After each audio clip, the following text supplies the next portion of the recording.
साहेब सबका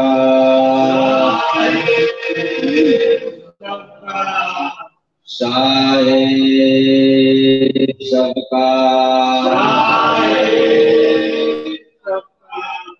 सबका कौन साहेब किसका समस्त श्रोता सौभाग्य की बात है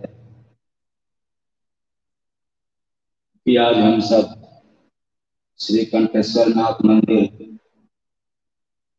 वास्को दा गामा गोवा में बैठ करके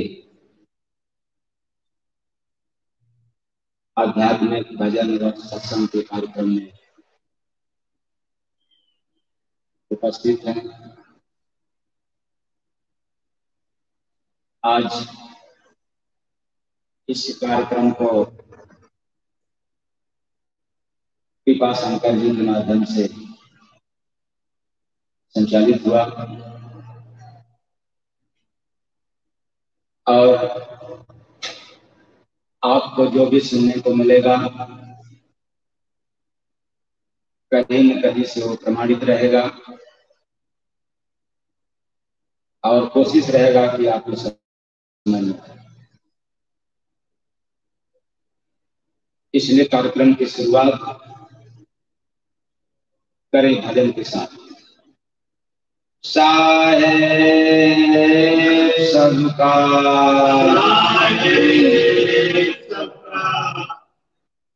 करम मान साय गई माया नगरी साय गई माया नगरी राम के अपने करम ही जाने राम के अपने करम ही जाने सेवा भजन दान कुछ नहीं माने सेवा भजन दान कुछ नहीं माने कौड़ी के भाव बिक जाए ठठरी करम मान साय गईल माया नगरी करम मान साय गईल माया नगरी राम लखन सिया करम के भोगिया राम लखन सिया करम के भोगिया यही करम से बनल हो जोगिया यही करम से हो जोगिया सिरवा पर लेके घूमे करम गठरी करम मान साय गईल माया नगरी करम मान साय गईल माया नगरी माया नगरी हो माया नगरी करम मान साय गईल माया नगरी करम मान साय गईल माया नगरी बनल हरिश्चंद्र करम शिकारी बनल हरिश्चंद्र करम शिकारी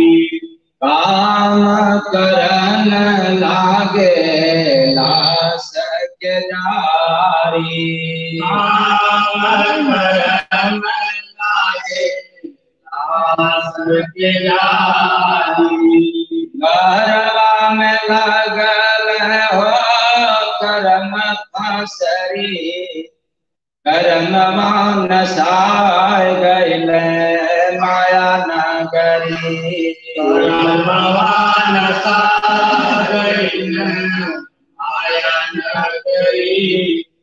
सतगुरु कर्म के भार से बचावे। सतगुरु कर्म के भार से बचावे। भगति भजन करे तो के सिखावे। भगति भजन करे के सिखावे। सतसंग अमृत पियावे सगरी। कर्मवान साय गैले माया नगरी। कर्मवान साय गैले माया नगरी। यही रे जन्म से कर्म सुधारा। यही रे जन्म से कर्म सुधारा। सेवा भजन के बनावाया धारा। सेवा भजन के बनावाया धारा। जय गुरु बंद साधो नम मधुरी। कर्मवान साय गैले माया नगरी। कर्मवान साय गैले माया नगरी। साहेब सबका साहेब सबका। तो कर्मवान साय गैले माया नगरी। इस काल माया के नगर में कर्म के कारण लाभ मिलता है, कर्म के ही कारण हानि मिलता है। लेकिन आज तक हम लोगों ने समझ नहीं पाया कि कर्म किसे कहते हैं। काश कोई व्यक्ति कर्म के विषय में जान जाए तो ना वो दुख में फंसे और ना सुख। तो हम सब आज कर्म के बारे में जानें। प्राय सभी लोग बस अपने किए हुए काम को ही कर्म समझते हैं कि हम लोग जो भी कर रहे हैं यही कर्म है। आप लोगों के ही व्यवहार से, आप लोगों के ही विचार से, आप लोगों के ही काम से आज मैं आप लोगों को समझा। जो प्रतिदिन आप लोग करते हैं इसको कर्म समझ करके करते हैं, अच्छी बात है। जब आपका कर्म हर दिन का अच्छा है तो हानि क्यों मिलता है, नुकसान क्यों होता है? कर्म अच्छा हो और नुकसान हो, ऐसा हो नहीं सकता। हाँ, काम अच्छा बुरा हो सकता है, लेकिन आप लोग काम को जब कर्म समझ लिया तो जरा विचार करें उस काम में कितने लोगों की भलाई है।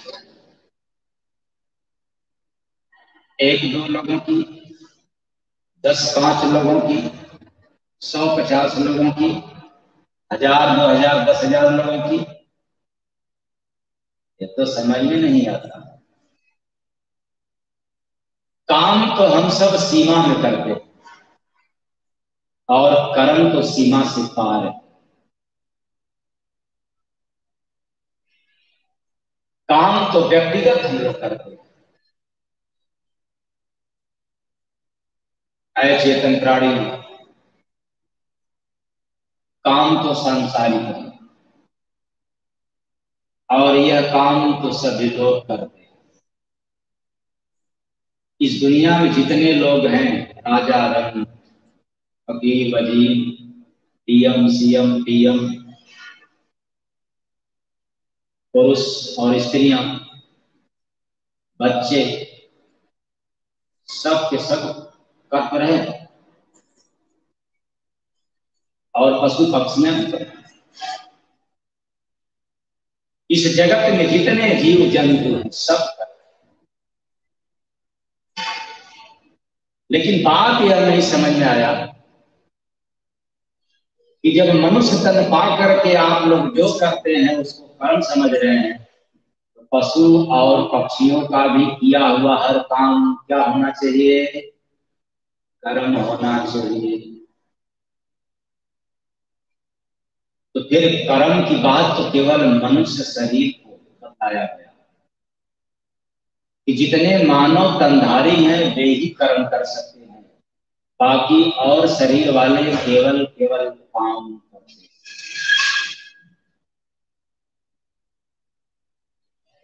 तात्पर्य हुआ कि जो पशु पक्षियां करते हैं यदि वही मनुष्य करे तो कर्म नहीं है, तो काम।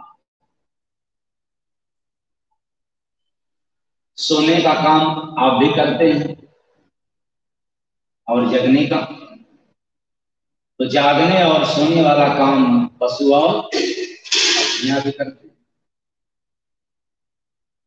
खाने और पीने का मनुष्य कार्य करता है, ऐसा ही कार्य पशु और पक्षियां भी करते हैं। आप भी दिन रात में काम करते हैं, आपको भी महसूस है दिन है रात है, पशु पक्षियों को भी महसूस होता है दिन है ये रात।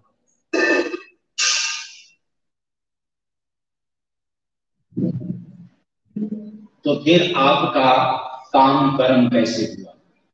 यदि मान भी लिया कि हम तो कर्म करते हैं, कर रहे हैं, करते रहेंगे, तो भूल हो गई। मनुष्य तन पाने का बहुत बड़ा गलतियां कर दिया, एक गलती नहीं तमाम गलतियां कर दिया। क्या कर दिया? हम तो कर्म कर रहे हैं, फिर इतना डिग्री, इतना बड़ा ज्ञान, हम सब ज्ञानी बने इस काम का। जब मनुष्य ज्ञान प्राप्त करके भी वही काम कर रहा है जो पशु और पक्षियां, तो फिर यह डिग्री तो बेकार होगी, यह मानव तन बेकार में चला गया। तो पहले हम लोग समझें, काम शरीर के लिए किया जाता है और कर्म जीव के लिए किया जाता है। तो जब तक आप काम कर रहे हो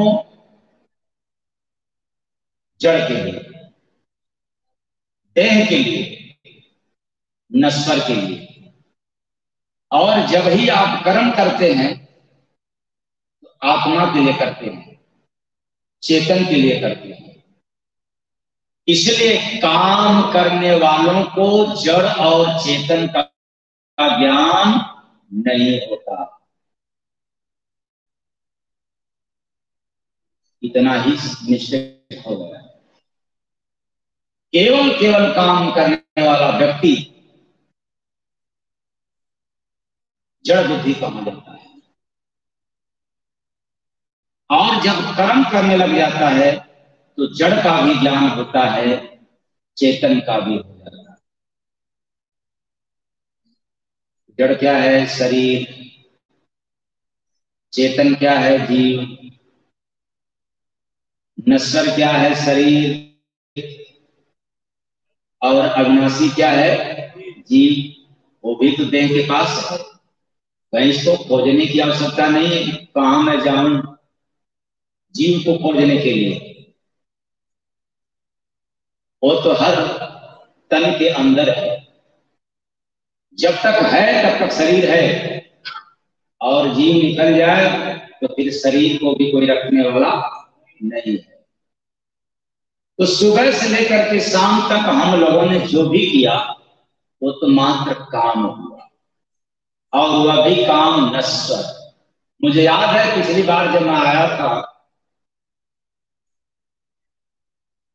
एक बात सुनाया था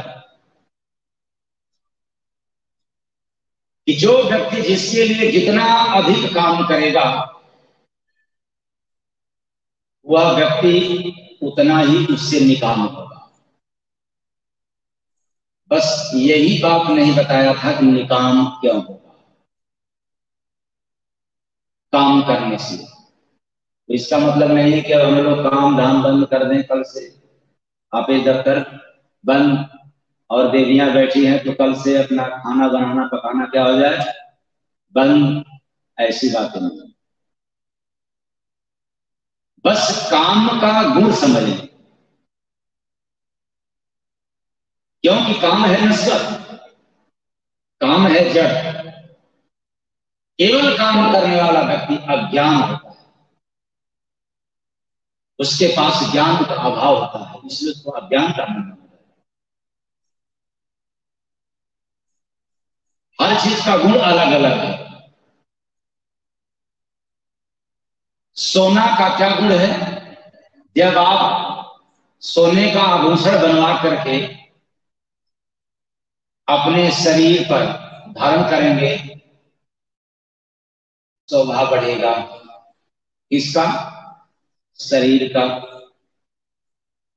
शरीर तो वही है, इसके कारण शोभा बढ़ा, सोना के कारण। सोना का स्वभाव क्या हुआ? और सुंदर बनाना, बढ़िया बना देना, अच्छा दिखने लग जाता है, ये सोना का गुण है। और जब व्यक्ति लोहा का आभूषण बना करके पहने तो अच्छा नहीं लगेगा, क्योंकि लोहा का वो गुण नहीं है जो सोना का है। उसी तरह से काम और हरि का नाम का गुण अलग अलग है।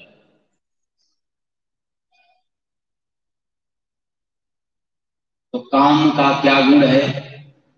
काम का स्वभाव है निकाम बनाना। चाहे आप सुंदर काम करें अथवा खराब काम करें, लेकिन काम आपको हमेशा निकाम बनाएगा। ये काम का स्वभाव है। जैसे अग्नि का स्वभाव है, आप लोग यही कहेंगे जलाना, यही बात नहीं। अग्नि का काम जलाना नहीं है, अग्नि का काम है जलना। और आपने अंगुली डाल दिया, जल गया, नहीं डाला तो बच गया। दोष किसका? डाल दिया तो आपका दोष, और नहीं डाला तो आप बचे। अग्नि का क्या हुआ? कुछ नहीं। तो अग्नि का स्वभाव है जलना, उसी तरह से ये काम का स्वभाव है दाग लगाना, निकाम बनाना। आप काम करते करते महान क्यों न हुए हो, लेकिन एक वक्त ऐसा आएगा जो काम आपको निकाम बना करके ही छोड़ेगा। फिर समझे जैसे आग है, आग जल रहा है, आप दूर हैं तो आपकी गर्मी आपको बहुत कम महसूस होगा, लेकिन आग से नजदीक होंगे तब धीरे धीरे उसकी ताप बढ़ेगी, गर्मी आपको लगेगी। ऐसे ही धीरे धीरे जितने ही काम में लिप्त होते जाएंगे, लीन होते जाएंगे, रत होते जाएंगे, और एक दिन फिर वही काम आपको क्या कर देगा? निकाम बना देगा। और ना समझे आप लोग, अपने ही घरों में बड़ बुजुर्ग जो हो गए हैं, बुढ़ा बुढ़िया जो हो गए, जरा सोच लें, अब वो घर में अच्छे कहलाए जाते हैं या आप लोग क्या कहते हैं? अब ये कहना आज उचित नहीं है, हो सकता है फिर मौका मिले कल बताएं। इतना से ही अनुमान लगा ले आप कि जितने लोगों ने आपके लिए काम किया, आज काम करते करते उसका समय गुजर गया, समय आज उसके खिलाफ हो गया, अवस्था उसकी ढल गई, लेकिन काम का कभी भी आप यह एहसान नहीं मानते। आज तक दुनिया किसी का एहसान मानने को राजी नहीं, तो फिर क्या करने में राजी है? थोड़ी सी काम कर लेंगे और उनके प्रति अपना एहसान जतलाते हैं, मैंने किया। ये काम का स्वभाव है। कहने का तात्पर्य है कि हम सब जो भी करते हैं वो काम है, कर्म नहीं। खा रहे हैं ये कर्म नहीं है, काम है। आप कमा रहे हैं ये कर्म नहीं है, आपका काम है।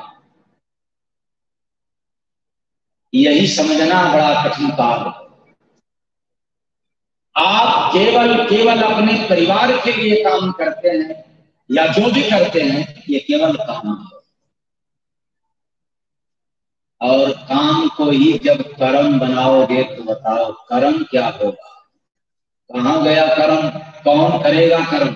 और सभी लोग जब कर्म ही कर रहे हो तो काम कौन करेगा? यही तो बड़ा मुश्किल है। हर कोई व्यक्ति कर्म आज कहने लग गया तो भूल गया कि काम किसे कहते हैं। यही समझ लो आज। वो क्या? काम सारी दुनिया करती है, कर्म तो दुनिया में कोई बिरला करता। इसलिए गोस्वामी दास जी रामचरितमानस में क्या दर्शाया? काम प्रधान विश्व करी रखा या कर्म प्रधान विश्व करी रखा। अब इसका तात्पर्य क्या है? अभी तक तो मैंने बताया कि काम का गुण है निकाम बनाना। चाहे कोई बेटा के लिए कर दे, बेटी के लिए कर दे, भाई के लिए कर दे, माता पिता के लिए कर ले, अपने दुकान मकान के लिए कर दे, लेकिन वो अंत में निकाम होकर के ही रहेगा। किसके कारण? काम के कारण। और मनुष्य का शरीर पाए हो निकाम बन करके जाने के लिए या सकाम सुंदर, तो अच्छे बन करके जाना हो तो क्या करना पड़ेगा? कर्म। कर्म क्या है? शुभ कार्य, शुभ काम, शुभ काम, अच्छा काम, श्रेष्ठ काम। यदि पूछा जाए किसी से कि आप लोग दिन भर में काम तो करते हैं, आप कर्म करते हैं, लेकिन शुभ कर्म कितना किया? शुभ कार्य कोई बताने को तैयार नहीं होगा। पर सभी लोग एक स्वर से यही कहते हैं कि हमने कर्म किया लेकिन शुभ कर्म नहीं किया। तो शुभ कर्म क्या है भाई? शुभ कर्म है श्रेष्ठ कर्म, परोपकार का कर्म, धर्म से संबंधित किया हुआ कार्य, ये शुभ कर्म है परोपकार का। अब आती है परोपकार। तो परोपकार में आप लोग यही समझेंगे कि हम तो दूसरों का मदद कर दिया तो ये परोपकार हो गया। चलो मानते हैं कि ये परोपकार का काम है, लेकिन जो आपने काम किया उसमें चाहत हो गई कि बदले में हमें भी कुछ करें, तो फिर यह भी गंदा हो गया, शुभ कार्य नहीं हुआ। तो फिर शुभ कार्य क्या है? जिसमें अशुभ न हो, जिसमें कोई चाहत न हो, कोई कामना न हो, ऐसे मन से, ऐसे भाव से यदि आप करते हो तो आपका कर्म है। अब आप लोगों के ऊपर एक उदाहरण दे रहा हूं। आप मानते हैं अपने आप को कि मैं अपने बेटा की पढ़ाई अच्छे से कर रहा हूं, ये श्रेष्ठ कार्य है, शुभ कार्य है, इसलिए पढ़ाते हैं भाई। कोई कामना है? बेटा को अच्छा पढ़ाएंगे तो कामना रहेगा कि नहीं? बेटे की अच्छे घर में शादी करेंगे तो कामना रहेगी कि नहीं?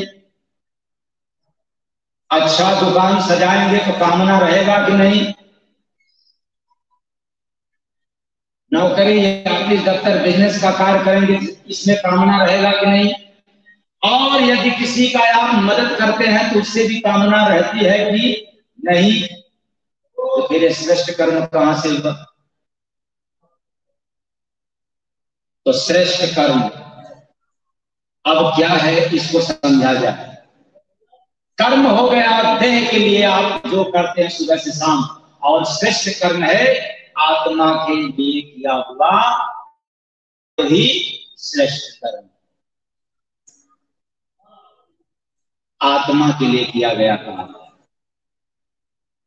अब बात समझ में नहीं आएगा कि आत्मा के लिए कैसे काम करें, क्या करें, उसके लिए किस ऑफिस में जाए या आत्मा के लिए काम हो, किस मकान में जाए, किस दुकान में जाए, किसके पास जाए, किस श्रेष्ठ कर्म हो जाए, वो आत्मा का कर्म बन जाए, इसको भी समझ लेने की जरूरत है। आत्मा हर कोई व्यक्ति के पास है, जो आवाज निकल रहा है, जिससे रोम रोम हिल रहा है, जिससे हम सब की पहचान हो रही है, ये आत्मा के द्वारा हो रहा है। और जिस दिन आत्मा निकल जाएगा, अपने ही जानने पहचानने वाले पर्दा लगा देंगे। क्या लगा देंगे? क्यों लगा देंगे? क्योंकि अब इसमें से आत्मा चला गया। अब पर्दा लगा दो, क्योंकि अंतिम विदाई होगी। किसका विदाई होगा? आत्मा का। शरीर की विदाई होगी, जिसके लिए आप लोगों ने खूब रच रच करके, सजा सजा करके काम किया था, अब उसकी अपने ही सामने लोग विदाई करते।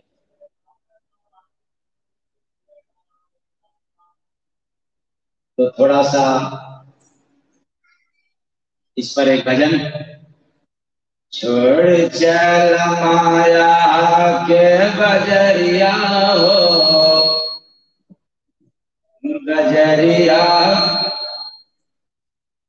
छोड़ चल माया के बजरिया हो, बखरिया उजार हो लली। छोड़ चल माया के बजरिया हो, बखरिया उजार हो जिनगे कसुख जयबा पल भर हारी। जिन कसुख जयबा पल भर हारी। सुगना फरार हुए हैं जय बादशाही। सुगना फरार हुए हैं। सुगना मतलब जीव जब निकल जाएगा तो लोग आपको क्या कर देंगे? अरे श्रेष्ठ कर्म किया होता तो उसकी अंजाम कुछ और होता, उसकी कहानी कुछ और होता। लेकिन अब चला चल पिया के नगरिया हो, बखरिया उजार हो लहरी। चला चल पिया के नगरिया हो, बखरिया उजार हो लहरी। ये बकरी कौन? शरीर को ही बकरी कहा जाता है अध्यात्म में। वेद में, पुराण में संत बहादुरों ने अपने मुख से बतलाया कि ये शरीर रूपी बकरी जीव को मिला था, जीव का काम करने के लिए तन मिला था। लेकिन ऐसे तन को पा करके हम सब काम किया, लेकिन जीव के लिए कुछ भी नहीं किया। तो श्वास पूंजी मिलल किन के उधारी, श्वास पूंजी मिलल किन के उधारी, नारता न पावेला हो भजन करावे,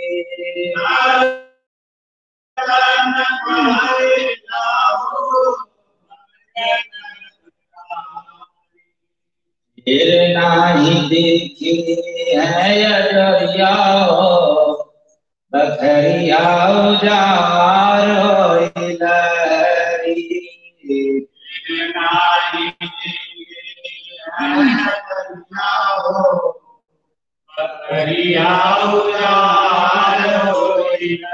इसका मतलब है कि अब इस चेतन तन से जीव का जब विलगाव हो जाता है, अलग हो जाता है, संबंध टूट जाता है, तो फिर ऐसी बकरी मतलब ऐसा घर दोबारा मिलने वाला नहीं है।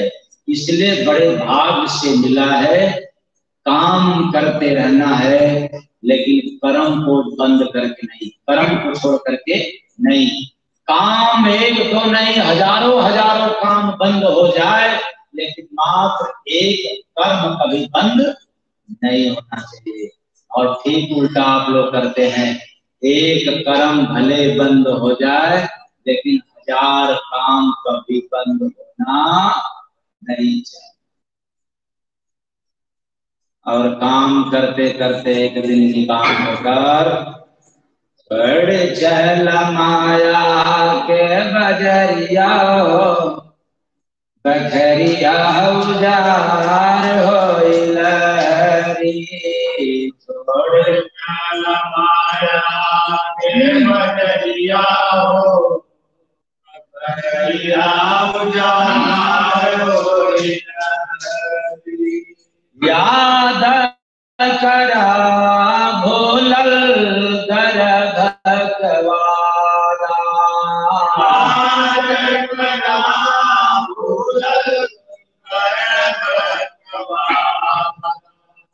उल्टा लटक कैला जब फरियादा, उल्टा लटक कैला। पहले हम सब यह तो समझ लें कि माँ के गर्भ में उल्टा लटक करके किसने फरियाद किया और किससे किया। तो हम सब यही समझ लिया कि यह देह किया, शरीर किया। बहुत बड़ी मिस्टेक है। इस देह को बोलने का सामर्थ्य तब तक नहीं होता जब तक इसमें जीव नहीं आता, और जीव निकल जाने के बाद ये आंख भी रहेगा, मुख भी रहेगा, नाक भी रहेगा, हाथ भी रहेगा, सब कुछ रहेगा, लेकिन कुछ काम नहीं करेगा। इसलिए विचार करें कि मां के गर्भ में केवल शरीर की रचना होता है। शुरू में जीव का रचना नहीं होता। जीव रचना से पार है। केवल शरीर की आकार बनता है। स्त्री का अर्थात मकान पहले तैयार होता है मां के गर्भ में। अब उस मकान में कौन रहेगा, कैसा जीव जाएगा? जिसने अच्छा काम किया है, अच्छा मकान मिलेगा, और खराब कर्म करके गया है तो कैसा मिलेगा भाई? आंख से बेकार, कान से बेकार, तो मुख से बेकार वाला मकान तैयार हो रहा है। ये बारिश से खराब वाला मकान तैयार हो रहा। कर्मों के अनुसार जीव उसी में डाला जाता है। इसलिए जीव का रचना नहीं होता, शरीर का रचना होता है माँ के गर्भ। 3 महीना के बाद कर्मों के अनुसार जैसे जैसे इधर से जीव जाता है वैसे वैसे गर्भ में बढ़ता है। अब सोचो, तो देह कहां से फरियाद किया? ये आत्मा ही परमात्मा से फरियाद किया। और गोस्वामी दास जी तो बड़े साफ शब्दों में रामचरितमानस में दर्शाया है कि उल्टा पांव रहा लटकाना, गादू पंछी जीव समाना। और उसका आकार भी दर्शाए कि तर मुड़ी ऊपर रह पाऊं, अब मुख लेंगे दृष्टा के खाऊं। यानी पैर ऊपर रहता है और मुड़ी नीचे, गंदा स्राव जहां निकलता उसी जगह की गंध लेना पड़ता है इसको, जो बच्चा पल रहा है। तो यह शरीर नहीं, आत्मा फरियाद करता है कि जो इतना कष्ट हमें मिल रहा है, जो हमें सजा मिल रहा है, हे प्रभु अब प्रभु कृपा करम यही भांति, और सब तज भजन करब दिन राति। और भजन करेंगे दिन रात, सब कुछ त्याग करके, सब कुछ छोड़ करके, सब तज भजन करब दिन राति। अब तो गड़बड़ हो गया। अगर जितने ऑफिस दफ्तर वाले होंगे सोचेंगे कि अब सब तजी मतलब ऑफिस दफ्तर त्याग दें, और देविया लोग समझेंगे कल से जो खाना पकाना है अब सब कल से क्या कर देंगे, तो सब कुछ त्याग दें। सब तजी भजन, ये तो रामायण बेकार है, सारे संत महात्मा बेकार है, उल्टी बात करते हैं। लेकिन कबीर साहब ने भी तो कहा था, कबीर दास की उल्टी पानी अबरसे कम्बल भीगे, जो समझ गया उसको सीधा हो गया, और जो नहीं समझा उसके लिए क्या हो गया, उल्टा लटकना पड़ता। कहाँ कर मुड़ी ऊपर रह पाऊं, अब मुख लेंगे दृष्टा के खाऊं। जो नहीं समझा उसको उल्टा गर्भ में लटकना पड़ता है, और वो समझ गया वो लटकने से क्या हो गया, मुक्त हो गया, आजाद। तो सब तज क्या सब त्यागना है? काम नहीं त्यागना है, कुटुंब कबीला को नहीं त्यागना है, धन संपदा जो आपको मिले इसका भी त्याग नहीं करना है। तो फिर क्या त्यागना? तो आत्मा के पास जब गर्भ में बधा रहता है तो उसके पास कोई काम नहीं रहता, इसलिए ये नहीं कहता है काम त्याग कर। उसके पास कोई ऐसी धनराशि नहीं होता जो कहता है कि रुपया खर्च करके, और उसके पास कोई पत्नी न कोई पति रहता कि पत्नी को त्याग करके पति को त्याग करके। और यह भी इतिहास में मिलता है प्रमाणित बात, उसके पास कोई महल भी नहीं है, मकान भी नहीं है गर्भ में, वो दुकान मकान को त्यागने की बात करता। फिर भी गोस्वामी दास जी ने दर्शाया कि सब तज भजन करब दिन राति, सब कुछ त्याग करके हम भजन करेंगे। भजन का मतलब आपकी आवाज को सुनेंगे, प्रभु की आवाज को सुनेंगे। भजन का मतलब नहीं कंठी घुमाना, माला फेरना, अगरबत्ती घुमाना, ये करना नहीं। भजन का मतलब होता है आपको याद रखना, आपकी आवाज को सुनते रहना।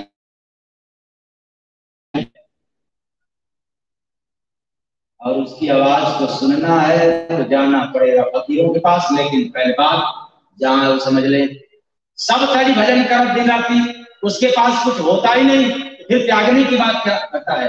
तो आत्मा के संग लगा हुआ है, अच्छा कर्म और क्या बात है, किसके साथ लगा हुआ है? आत्मा के साथ लगा हुआ, देह के साथ नहीं।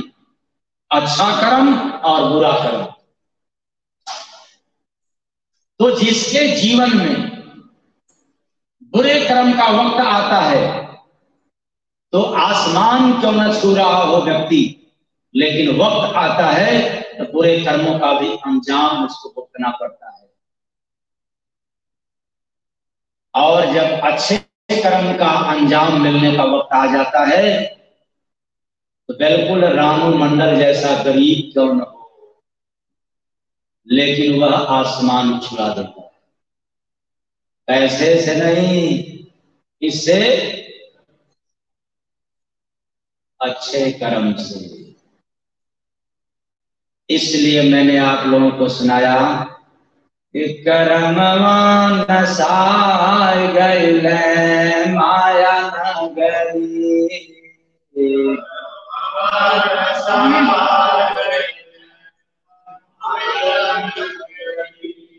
राम लखन सिया करम के भोगिया, राम लखन सिया करम के भोगिया। अरे स्वयं भगवान राम होते हुए भी, अवतरित पुरुष होने के बाद भी, एक राजा का बेटा होने के बाद भी, जब समय आया, वक्त आया, कर्मों की मार स्वीकार करना पड़ा।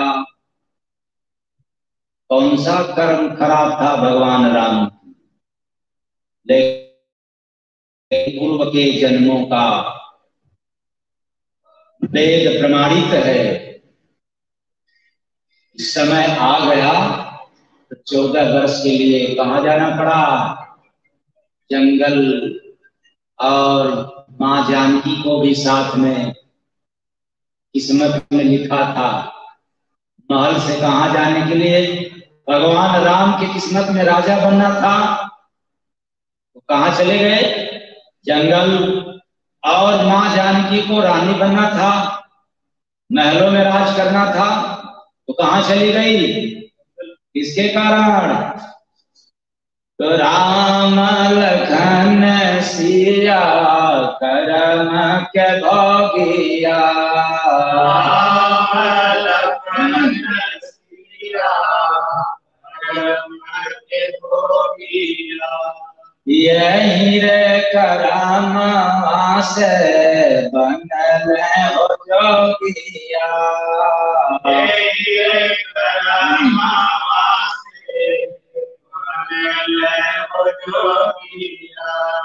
सिरवा पल के घूमे करम गठरी, कर्मवान साय गैल माया नगरी,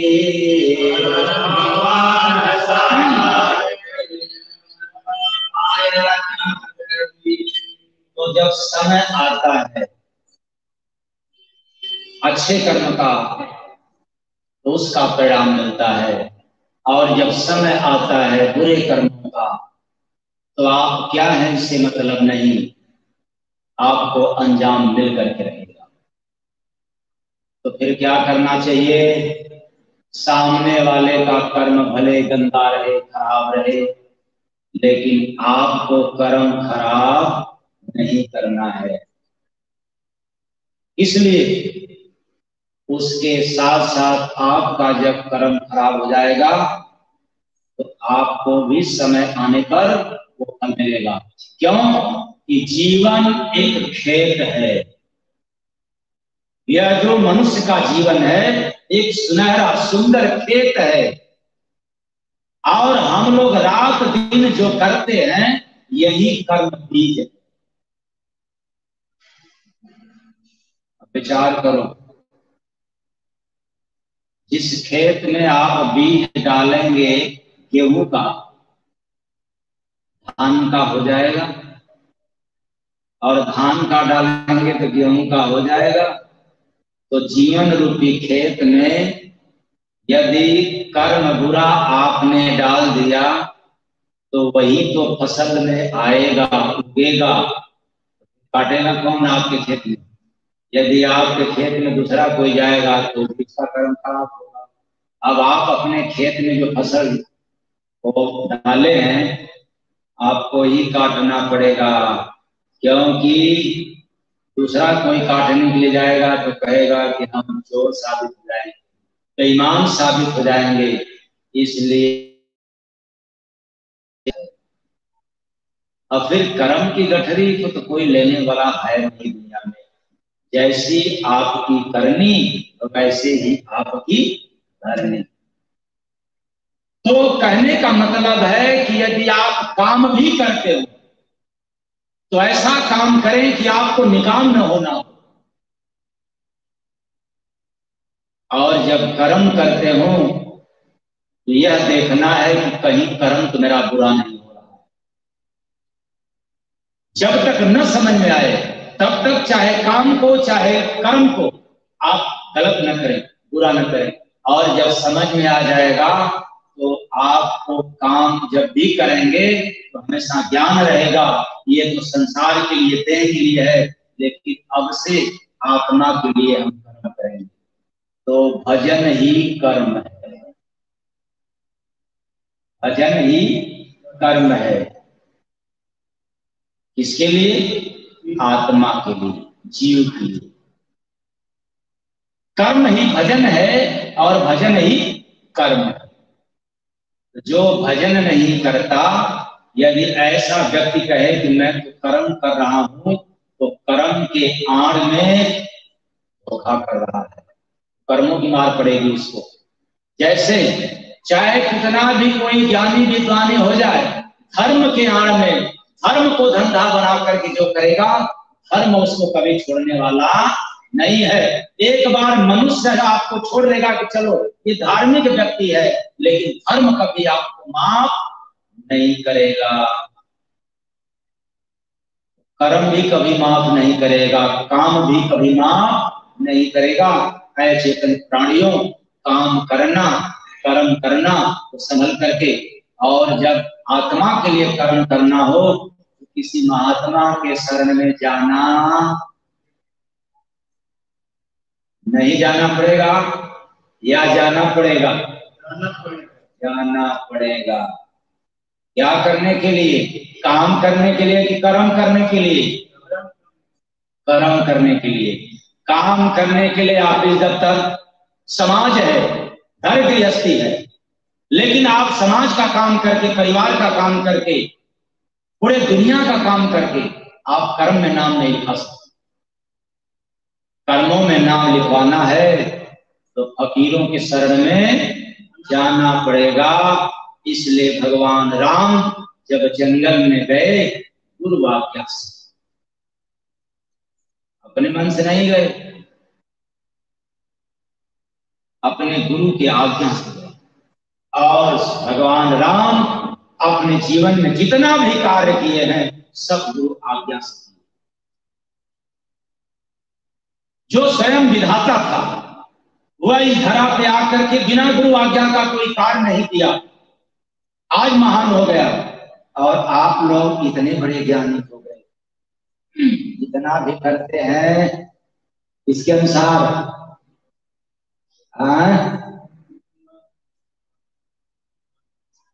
आई बात समझ में? कर्मवान साय गए माया नगरी, कर्मवान साय। तो हम सब अपने अपने विचारों से जो भी काम करना शुरू कर दिया, मतानुसार, अपने मन के अनुसार, अपने मुताबिक, अपने फायदे के लिए, इसी से कर्मों का नुकसान हुआ, इसी से कर्म की हानि। और जब कर्म की हानि आती है तो जीवन में कठिनाइयां ही कठिनाई। लेकिन याद रखना एक बात और, जब जीवन में कठिनाइयां आती है तो कष्ट होता है, लेकिन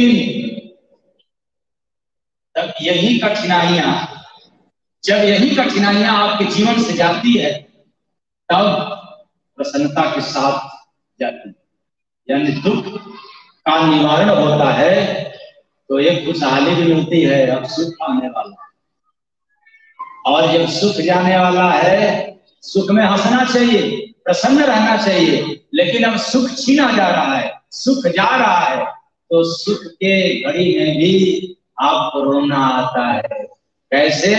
जैसे आपके जीवन में बहुत पैसा है, बहुत पैसा है, अथाह पैसा है, क्या बात है, सुख ही सुख है, लेकिन उसी पैसों में से कुछ पैसा जब खिसकना शुरू कर गया तो फिर आपको सुख मिलेगा कि दुख? भाई पैसा तो बचा है, बहुत सारे पैसा बचा हुआ है, फिर आपको दुख नहीं होना चाहिए, लेकिन पैसा जा रहा है फिर भी आपको दुख।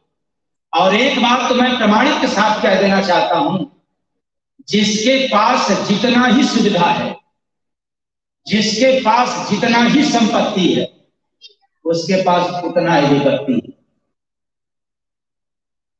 कैसे? ये संपत्ति वाले मानेंगे कैसे? सीधा सिंपल एक उदाहरण है कि मान लिया जाए किसी के पास मोटरसाइकिल है, एक मोटरसाइकिल है, और उसकी मोटरसाइकिल बिगड़ गई, एक दुख हुआ, एक दुख हुआ। जिसके पास दो मोटरसाइकिल है, अब धीरे धीरे समझ में आएगा। मान लिया जाए कि एक मोटरसाइकिल बिगड़ गई और एक मोटरसाइकिल चलते चलते बिगड़ गई, एक पहले से बिगड़ गई और दूसरा चलते चलते बिगड़ गई। कितने दुख? मोटरसाइकिल तो मोटरसाइकिल, एक चाहे दो, लेकिन दो प्रकार का दुख। अगर चार हो तो चार प्रकार का दुख। और जिसके पास 10 मोटरसाइकिल हो, एक एक्सीडेंट कर गई, एक ड्राइवर का नुकसान हो गया, एक गाड़ी का नुकसान हो गया, तो किसी का इंश्योरेंस फेल है, वो बनवाना, तब क्या हो गया? वही हाल 4 व्हीलर में ले लो, एक है तो कोई बात नहीं, अगर 10, 20, 50 है तो किसी का भाई देखो इंश्योरेंस फेल हो गया है, जल्दी करो, किसी का चालान कट गया, किसी का ड्राइवर नहीं आया, किसी का ड्राइवर झगड़ा कर लिया, कोई घाटा दे दिया, तो फिर क्या होगा भाई? जिसके पास जितना ही ज्यादा होगा कष्ट उतना ही ज्यादा होगा। और ठीक उल्टा आप लोग समझते हैं, यदि मेरे पास खूब धन हो जाए तो क्या मिलेगा भाई? खूब सुख मिले। और एक बात समाज में अजीब है, जब दुनिया में लोग मर जाते हैं, यहां से चले जाते हैं, तो कार्ड पर लिखवा देते हैं कि फला स्वर्गवासी। इसका मतलब लोग आज तक यही समझ रहे थे या समझते हैं कि स्वर्ग कहीं ऊपर है, इसलिए मर जाने के बाद क्या लिखवा देते हैं? स्वर्गवासी हो गए। ये सारा ज्ञान बेकार, ये डिग्रियां किसी काम की नहीं। न स्वर्ग ऊपर है न नर्क ऊपर है, ना पाताल में है। स्वर्ग और नर्क जहां हो उसी जगह। दूसरी बात, इस दुनिया में जब से होश हुआ सभी को, तब से यही सुनने को आता है कि स्वर्गवासी हो गए। इसका मतलब स्वर्गलोक फुल हो गया होगा। जब आज इतनी आबादी बढ़ रही है तेजी से, तो स्वर्ग में भी तो आबादी बढ़ रही है, जानने वालों की संख्या, तो स्वर्गलोक भी, स्वर्गलोक गांव भी, स्वर्गलोक नगर भी क्या हो गया होगा? फूल। अब बताओ, ठेला ठेला अच्छा लगेगा? जो भी मर जा रहा है उसको सीधे आप लोग भेज दे रहे हैं स्वर्ग में। अच्छा, तीसरी बात, यदि आप स्वर्ग में भेज भी दे रहे हैं तब फिर ये इतना लफड़ा क्यों करते हैं इसके बाद? तो अंडा चढ़ाना, पिंडा चढ़ाना, पता नहीं क्या क्या करना, फिर क्या जरूरत? जब सीधे डायरेक्ट स्वर्ग में भेज दिया तो अब इससे अच्छा क्या है? फिर एक खटकर्म क्यों करते? चौथी बात याद रखना, स्वर्ग में गए लोग, आजा परवाजा पूर्वज के लोग जो पितर बनकर के चले गए, यदि स्वर्ग में सुख होता तो मैं दावे के साथ कहता हूं कि कौन पितर, कौन बुजुर्ग, कौन पुराने नहीं चाहते कि हमारा औलाद भी स्वर्ग में आ जाए, क्योंकि यहाँ सबसे ज्यादा क्या मिलता है? सुख मिलता है। जब बाप दादा, जब मम्मी और पापा आपके लिए इतना सोचते हैं कि मैं इतना कमा दूं, इतना बना दूं कि मेरे मर जाने के बाद औलाद को कोई कष्ट न हो, तो बताओ मर जाने के बाद जब चले गए स्वर्ग में, स्वर्ग की सुख पा रहे हैं, तब नहीं चाहेंगे कि आप भी आ जाओ? कहाँ? स्वर्ग में किसी के पितर लोग बुलाए नहीं बुलाए, फिर भी हम लोग कहाँ बैठे गए? ये कब तक चलेगा अंधेर तो नगरी, अंधेर, ये भ्रांति कब तक चलेगी? इसलिए विचार करना कि स्वर्ग में सुख नहीं है और स्वर्ग लोग ऊपर नहीं है। स्वर्ग और नरक जहां मनुष्य है उसी जगह है। स्वर्ग और नरक का राज, स्वर्ग और नरक का भेद केवल मनुष्यों के लिए है, न कि और पशु पक्षी, किसी और तंधारियों के लिए नहीं, केवल मानव तंधारियों। तो फिर स्वर्ग क्या है, नरक क्या है? आपके पास संपत्ति कम हो चाहे ज्यादा, लेकिन चेहरे की मुस्कान कभी गायब न हो, तो समझो आपके पास क्या है? क्या बात है भाई, गोवा वालों आज नहीं बोले? क्या है? स्वर्ग है। और आपके पास संपत्ति ज्यादा हो फिर भी चेहरे पर मुस्कान नहीं, तो बताओ स्वर्ग है कि नर्क? नर्क। क्या बात, ऐसा क्यों? मैंने कहा कि स्वर्ग और नर्क केवल मनुष्यों के लिए, किसी और शरीर वालों के लिए नहीं है। कैसे? ये जो हंसने का स्वभाव है, जो हंसने का गुण है, ये मात्र मनुष्यों को। रोने का गुण सबके पास है, चींटियां भी रोती है, हाथी भी रोता है, जंगल का राजा शेर भी रोता है, और जल की रानी मछलियां भी रोती है, और दुनिया का सबसे श्रेष्ठ धनवान भी रोता है, और दुनिया का सबसे ज्ञानवान पहलवान भी रोता है। तो रोने का गुण सभी के पास है, लेकिन हंसने का गुण तो मात्र मनुष्यों को। इसलिए संपत्ति कम हो तो भी चेहरे की मुस्कान कभी गायब होना नहीं चाहिए। तो फिर किसी ने ताना मार दिया, यूं कहोगे? कोई ताना मार दिया तो भी हंसना। क्यों? क्योंकि ताना मारना उसका स्वभाव है, उसका विचार, स्वभाव नहीं, उसका विचार है। लेकिन हंसना भी इसका स्वभाव है। तो जब मनुष्य अपने स्वभाव को छोड़ देता है किसी के प्रभाव में, तो फिर यह जीना धिक्कार, उसके लिए वही जीवन नरक का द्वार। परिस्थितियां कुछ भी हो जाए, संपत्ति जीरो हो जाए, लेकिन जो मनुष्य का उपहार है, जो मनुष्य का श्रृंगार है, जो मनुष्य का शोभा है, हंसना, ये नहीं बंद होना चाहिए।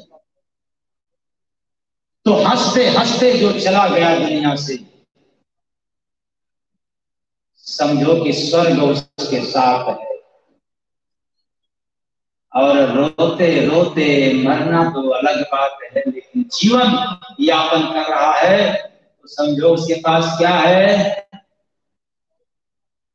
नरक का द्वार है। वो नरकों में ठेलम ठेला। ऐसा क्यों? इंसान जिंदगी में मात्र 2 वजह से परेशान रहता है, 2 वजह से परेशान रहता है। तीसरा वजह तो होता ही नहीं।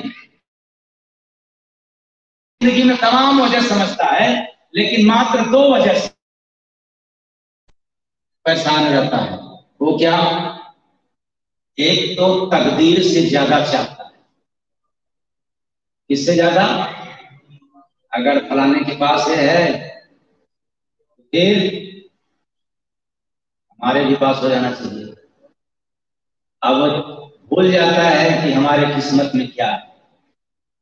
जब भगवान राम के जो किस्मत में लिखा था वो हो करके रहा, तो फिर आपके भी किस्मत में जो है वही हो करके रहेगा। सीता के किस्मत में था रावण के कब्जे में जाना। स्वयं विधाता भगवान राम सीता की सुरक्षा के लिए लक्ष्मण जी को लगाकर चले गए। कथा यही कहती है।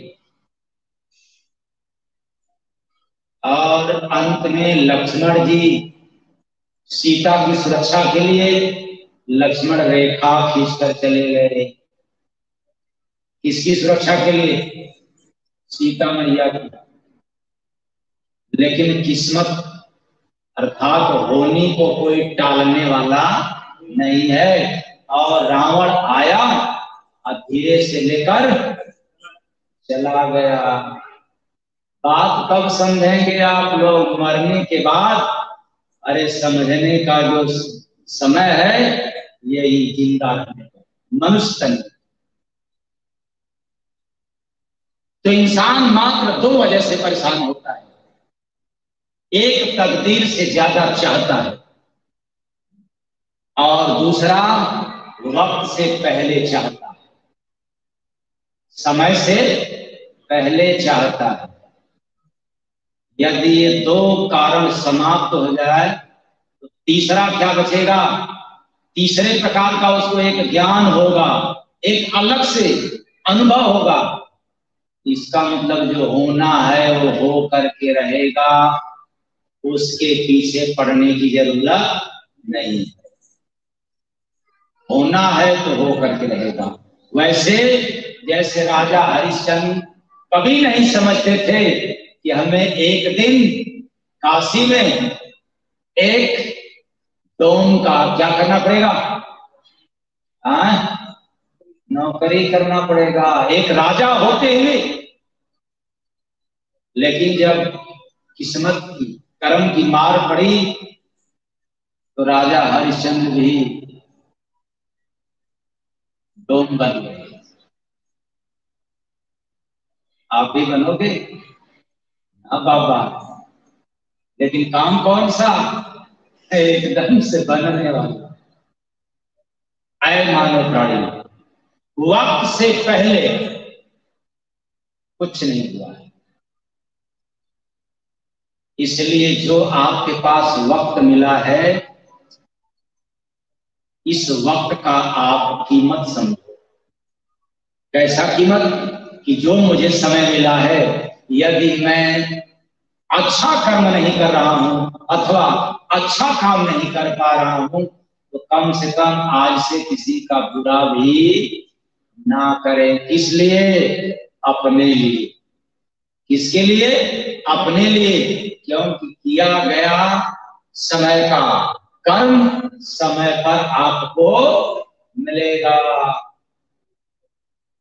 ऐसा करके जाओ कि आपको जब मिलने लगे तो कष्ट न आए। तो क्या करना पड़ेगा उसके लिए भाई?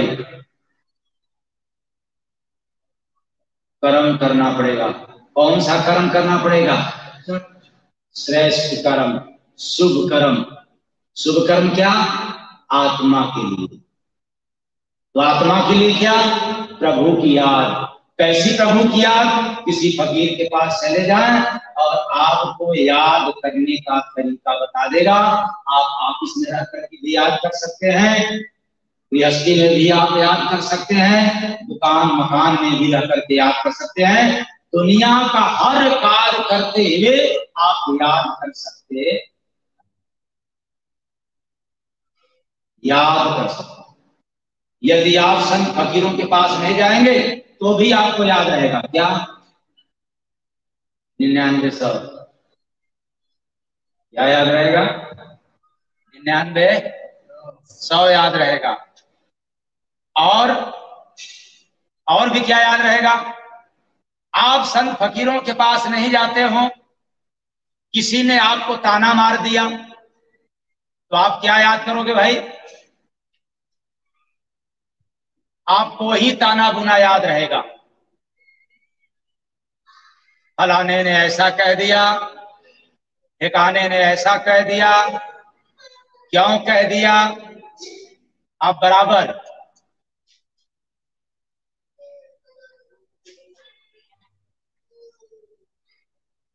आपको चिंता लगी रहती है, बराबर आप टेंशन में रहते हैं। और यहां तक टेंशन आपको हो जाता, जब रात में सो जाते हैं तो टेंशन के द्वारा आप पहुंच जाते हैं उसके पास। इसलिए मैं आज कहना चाहता हूं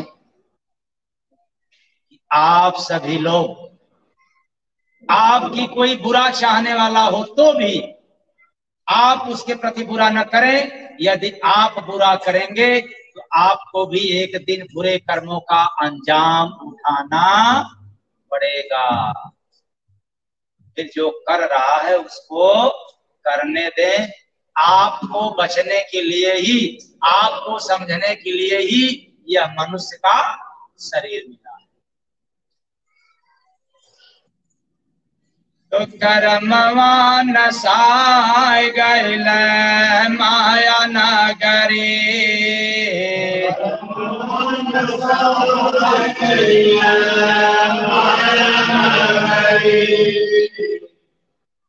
है चेतन प्राणियों। आज हम लोग सिर्फ काम और कर्म के विषय में समझा,